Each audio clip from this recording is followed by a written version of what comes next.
Xəbərmi YouTube kanalının daimi izləyiciləri, hər birinizi salamlayıram. Kanala abunə olub, videoları bəyənməyi unutmayın.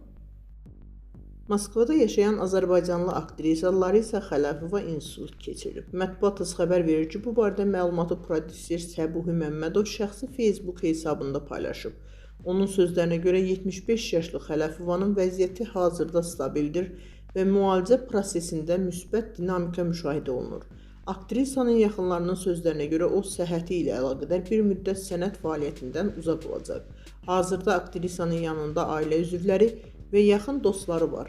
Ona əsasən qızı Elnarə Vəzirova qayğı göstərir.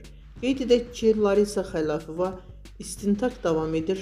Təxminə, sən həmişə mənimləsən, de ki, məni sevirsən, kənar adamlar, şir evdən getdi, hədiyyə və s.